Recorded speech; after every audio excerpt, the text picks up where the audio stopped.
Assalamu alaikum ya talib, bienvenue à toi cher étudiant, chère étudiante pour un cours d'approfondissement sur le domaine de la croyance aux anges. Alors après avoir réalisé le cours initialement sur Al-Iman bil Malaika dans le domaine de la Aqidah sur la croyance aux anges, on a tenté d'expliquer les spécificités des anges. Qu'est-ce qu'un ange? De quoi un ange a été créé? Également, on a donné les principaux anges que l'on retrouve dans la tradition islamique, qui est Jibril, qui est Mikaïl, qui est Malek al-Maut, qui est Israfil. On a parlé également de l'ange Malik.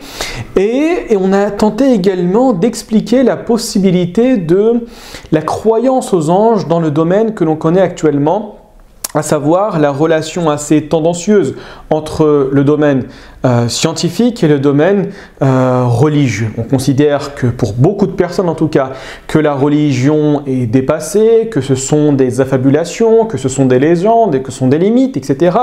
Et qu'aujourd'hui on doit dépasser ce cap.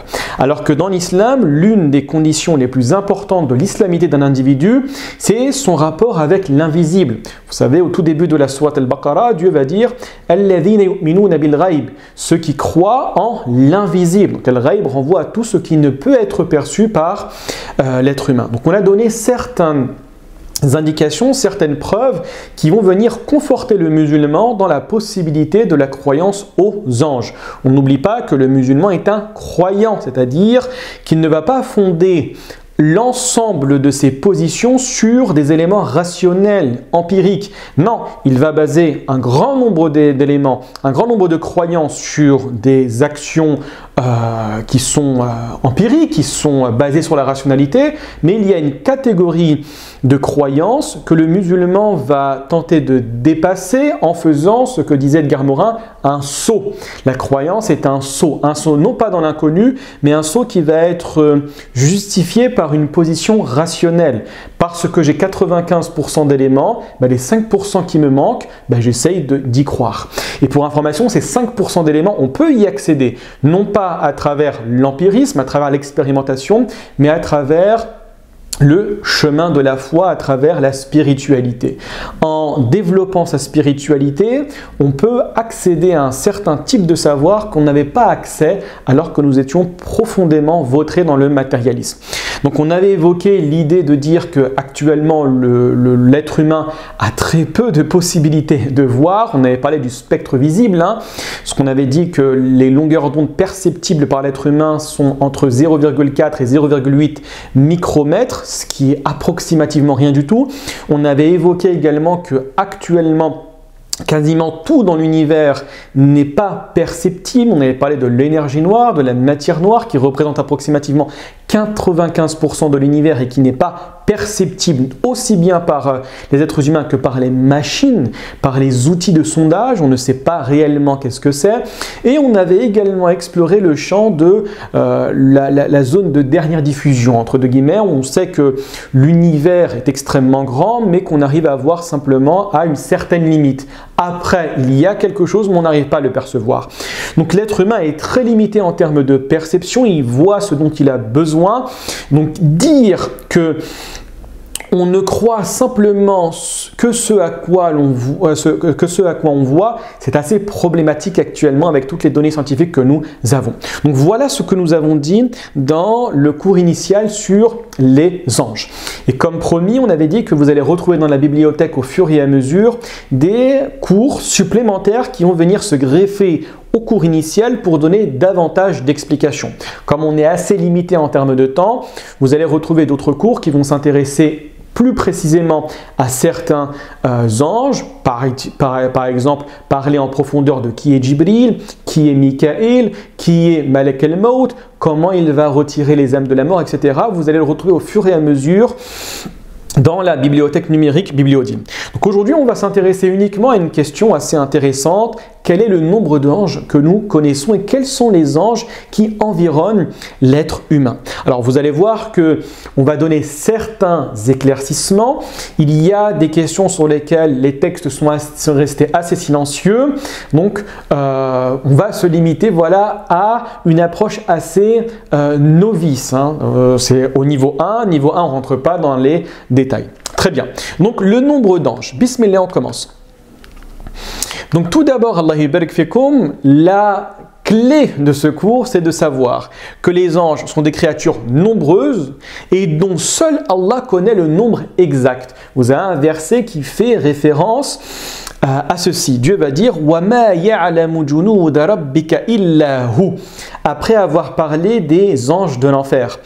À savoir, seul Allah connaît le nombre et la nature des armées de son Seigneur, comme disait Mohammed ibn Jarir al-Tabari, l'un des plus grands exégètes que le monde musulman ait connu, mort en 310 de l'Hégire. Très bien, on avance.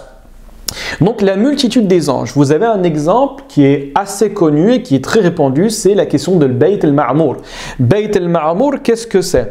C'est le lieu de rassemblement des anges. Vous avez pour les musulmans sur terre la Kaaba, qui est la centralité du monde vers laquelle tous les musulmans se dirigent lors de la prière, et vous allez retrouver exactement la même mosquée, entre guillemets, le même lieu d'adoration dans les cieux. Certains savants vous disent que si elle tombe, elle tomberait exactement au niveau de la Kaaba. Et vous avez un hadith rapporté par le Bukhari qui vous dit que chaque jour il y a 70 000 anges qui prient dans Bayt al-Ma'mour, dans la maison céleste, et ne reviennent jamais. Ils y entrent une fois, ils prient une fois, ils n'y reviendront plus. Puisqu'on sait que les anges ont été créés avant les hommes, on imagine le nombre extrêmement important d'anges présents dans l'univers. Également, regardez bien l'importance. Ceci prouve le nombre incalculable selon l'imam al-Nawawi et Ibn Taymiyyah. Alors l'imam al-Nawawi va commenter le Sahih de l'imam Muslim et il va émettre effectivement cet avis tout comme Ibn Taymiyyah. Et pour l'imam Ibn Hajar al-Asqalani, c'est lui qui va tenter de commenter le Sahih al-Bukhari. Pour information, il existe approximativement plus de 500 explications de Sahih al-Bukhari et le plus connu, c'est celui de Ibn Hajar al-Asqalani, Fath al-Bari. Ce dernier, qu'est-ce qu'il va dire? Il va dire que ce texte est utilisé pour dire que les anges représentent la plus grande création, j'ai oublié le mot, en termes de nombre. Alors, faites attention, Ibn Hajar a parlé au 8e siècle de l'Hégire, donc il fait référence à son avis, il fait référence aux connaissances qu'il maîtrisait à l'époque. Aujourd'hui, on pourrait dire autre chose, avec la découverte de l'atome, avec la découverte des bactéries, etc. On pourrait dire qu'il y a des créatures beaucoup plus nombreuses que les anges. Mais il n'y a que Dieu qui sait. On ne sait pas le véritable nombre d'anges qu'il existe sur Terre et également dans l'univers. On poursuit, barakallahu fikum. Vous avez également un autre texte qui indique le nombre extrêmement important d'anges. C'est le hadith rapporté par Abdullah ibn Mas'ud, où le prophète sallallahu alayhi wa sallam va dire dans le sens, le jour du jugement, l'enfer sera traîné par 70 000 chaînes avec 70 000 anges par chaîne, ce qui nous fait un total de 4 900 milliards d'anges présents pour pouvoir traîner l'enfer. Donc ce hadith va mettre en avant la puissance des anges. On sait qu'un ange est extrêmement fort, il a des capacités qui dépassent celles de l'être humain. On avait dit que l'ange n'est ni un homme ni une femme, qu'il n'a pas de besoin à l'image de l'être humain, et que c'est une créature qui ne connaît pas la désobéissance de Dieu. D'accord ? Également, ce texte met en avant la multitude, illustration du nombre extrêmement important d'anges. Poursuivons, barakallahu fikum. Maintenant, vous avez des anges qui vont être assignés à l'humanité. Et c'est ce qui est mentionné dans le Coran à plusieurs passages. Quand Dieu va dire aux anges de se prosterner pour Adam. Alors ici, les savants divergent. Est-ce que c'est une réelle prosternation que nous connaissons, par exemple, dans la prière, ou bien c'est le sens de la prosternation qui indique la volonté de servir l'être humain? Vous savez que dans le Coran, Dieu dit que toute la création se soumet à Dieu à travers la prosternation. Et donc cette prosternation est différente. Un arbre se prosterne, les oiseaux se prosternent, tous les êtres humains se prosternent bon gré, mal gré à l'ordre de Dieu. Mais qu'est-ce que cela veut dire? Vous avez une prosternation voulue par l'être humain, c'est celle définie par la prière, poser son front par terre, par signe d'humilité, de respect et de vénération du divin. Et vous avez une autre manière de se prosterner que seul Dieu connaît. Mais l'idée de la prosternation, c'est de accepter la demande divine et de s'y soumettre. Donc certains savants vont dire que ce n'est pas une véritable prosternation que les anges ont fait, mais c'est le fait d'accepter l'ordre de Dieu, de se mettre au travail de l'être humain et donc de avoir pour fonction le service de l'être humain qui a pour rôle ce dernier de mettre en place sur terre le plan de Dieu, à savoir réaliser le bien, connaître Dieu et purifier son âme. D'accord? Donc là, on va mentionner simplement certaines catégories d'anges qui ont la fonction d'être au service, entre guillemets, de l'être humain. Donc vous avez des anges qui ont été créés pour pouvoir s'intéresser à l'embryon humain. Alors c'est un long hadith. Pour information, si vous voulez le lire dans sa totalité, je vous renvoie au livre de l'imam al-Nawawi, les 40 hadiths, et si mes souvenirs sont bons, c'est le 4e hadith. J'ai pris simplement le passage qui nous intéresse. Enfin, un ange lui est envoyé, donc un embryon, ici, ce qu'on appelle en arabe al-alaqa, d'accord, al-alaqa, ou on appelle également le mudra, on appelle également nutfa, ce sont des différents cycles de la création du fœtus dans le ventre de la mère.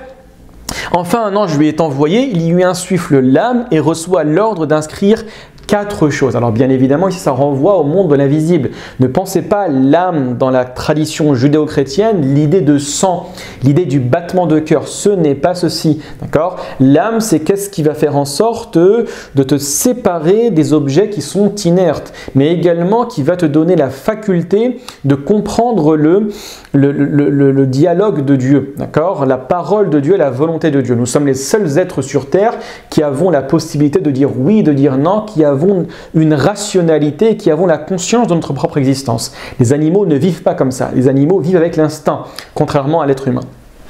Également, vous avez 2 anges pour inscrire les actions. Alors, ce texte est présent dans Surat Al-Qaf. Et je vous ai mis juste en bas les références de la sourate. Et également, si vous téléchargez le PDF, vous pouvez cliquer et entendre une très belle récitation de ce passage du savant et du lecteur égyptien, Al-Minshawi. Franchement, c'est un passage qui est très très beau. C'est approximativement à la 5e minute, je crois.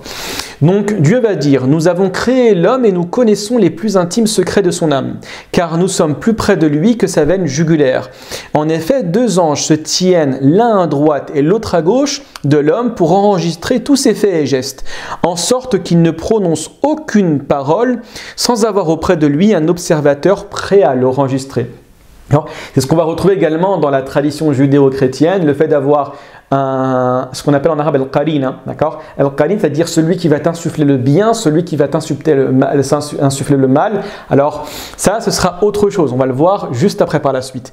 Mais ici, l'idée, c'est de dire qu'il y a un ange qui observe tout et un autre qui est prêt à constamment noter tout ce qui sort de l'être humain en termes de parole, mais également en termes d'écrit. Ça, beaucoup de personnes oublient, hein, d'accord? Quand on va retrouver certains commentaires assez haineux, assez radicaux, assez insultants, assez blasphématoires, quand vous écrivez quelque chose, les anges notent.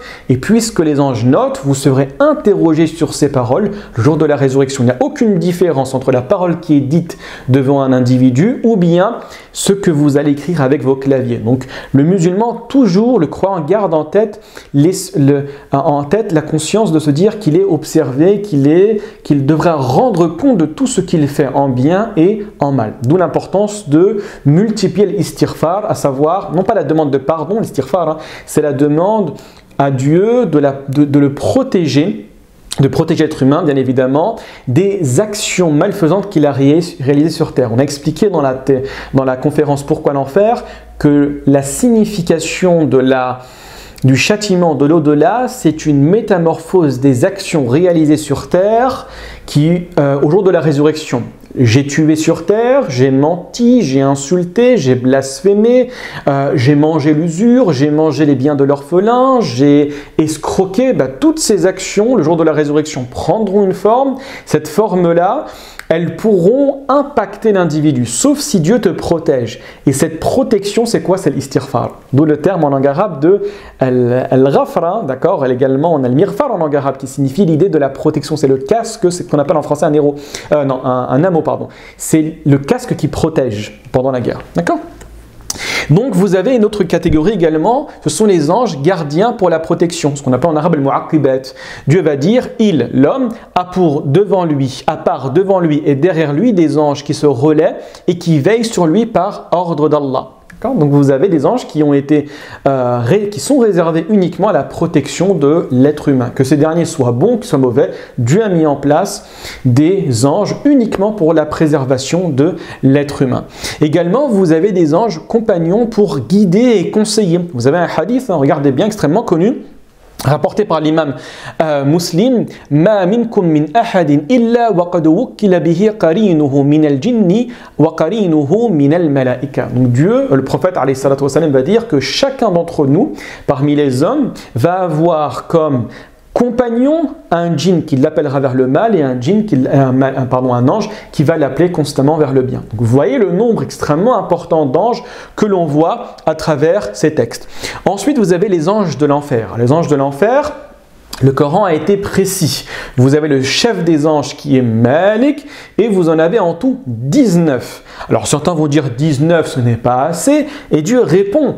Il vous dit que le nombre qui a été donné de 19, c'est pour éprouver les gens. Est-ce que vous allez y croire ou est-ce que vous n'allez pas y croire? Ne pensez pas qu'un être humain a la possibilité de se rebeller contre un ange. C'est ce qu'a fait Abu Jahl en se moquant du prophète sallallahu alayhi wa sallam lorsque ce verset a été révélé et en disant est-ce que nous n'avons pas la possibilité pour chaque ange d'être un rassemblement de 10 individus et combattre l'ange. Dieu dit qu'ils n'auront absolument pas la possibilité d'agir de cette manière-là. D'accord? Donc ils sont 19 à y veiller. Dans la sourate 74. Également des anges qui ont pour vocation uniquement la gloire de Dieu, l'adoration de Dieu et la prosternation. Vous avez un hadith extrêmement connu où le prophète alayhi salatu wassalam va dire « Le ciel a fait un bruit de craquement et c'est à juste titre qu'il l'a fait. Je jure par celui qui détient l'âme de Mohammed dans sa main, il n'y a pas dans le ciel l'espace d'un empan, donc comme ça, sans qu'il y ait le front d'un ange prosterné qui glorifie Allah et qui fait ses éloges. » Donc on voit le nombre extrêmement important d'anges. Et pour information, ces informations seront manifestes, elles apparaîtront le jour de la résurrection. Ce qu'on demande aux croyants, c'est de faire confiance à Dieu et d'y croire. Et faites attention. Les personnes qui vont vous dire « mais ceci est irrationnel », non, on a expliqué également. Parmi les premiers cours que l'on a fait en Aqidah, c'est la distinction entre le nécessaire, le contingent et l'impossible. Les règles de la rationalité sont au nombre de 3. Quiconque ne maîtrise pas ces règles ne peut parler au nom de la rationalité. Donc toutes les informations qui découlent du divin en termes de croyance, aucune d'entre elles est irrationnelle. Elle dépasse peut-être la raison parce que ce n'est pas perceptible.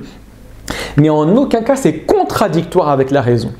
Je rappelle très rapidement, qu'est-ce qui est contradictoire avec la raison? C'est que vous ne pouvez pas l'imaginer. Voilà. Imaginez une personne qui est assise et debout en même temps sans se diviser en deux. Très bien, dans notre monde actuel, le monde de la réalité, on ne peut pas le représenter. Donc c'est ça qui est irrationnel dans notre définition.